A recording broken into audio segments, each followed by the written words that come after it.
जो मुझे अनस ने बहुत अच्छी बात कही थी, कहा था कि जब मैंने तौबा की थी, उन्होंने कहा था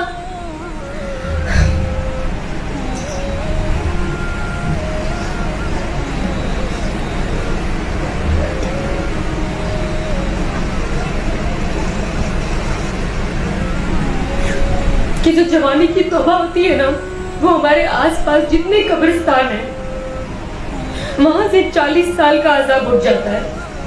एंड मुझे याद आया मेरे नाना नानी उसमें है, मेरे दादा दादी उसमें है, मेरे खाला खालू उसमें है, मेरे मामा उसमें है, और कितने लोग हैं, मेरे दोस्त हैं। और मेरी इस चीज से सिर्फ मुझे फायदा नहीं, पर जिनसे मैं मोहब्बत करती हूँ उनको फायदा होने वाला है।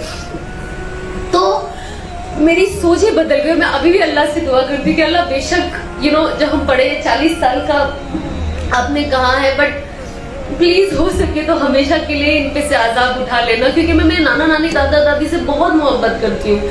मतलब मैं आज भी कभी कभी सोचती हूँ काश मेरे नाना नानी होते और ये चीजें देख पाते।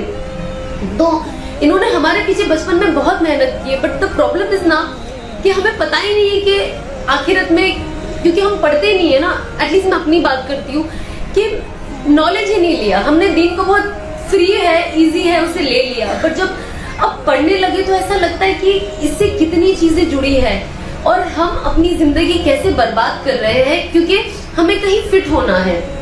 होता है ना, अब मैं बाहर जा रही हूँ, मुझे दोस्तों में फिट होना, अरे मैं हिजाब पहनूंगी तो मैं कितनी अजीब लगूंगी ना, सब लोग तो नॉर्मल ड्रेस में होंगे, अब मैं कैसी लगूंगी ना, लोग मुझे कैसे एक्सेप्ट करेंगे। मैं लोगों से सुनती हूँ आज भी, और अगर हमें यहाँ जाना है तो हमें ये करना होगा, हमें वहां जाना है तो उनके जैसे करना होगा। ना वाज लाइक नो, मैं इस चीज को इतना स्ट्रांगली फॉलो करूंगी और इतना ब्यूटीफुल फॉलो करूंगी कि जब लोग मुझे देखें तो उन्हें लगे कि उन्हें मेरे जैसा बनना है, ना कि मुझे उनके जैसा बनना पड़े।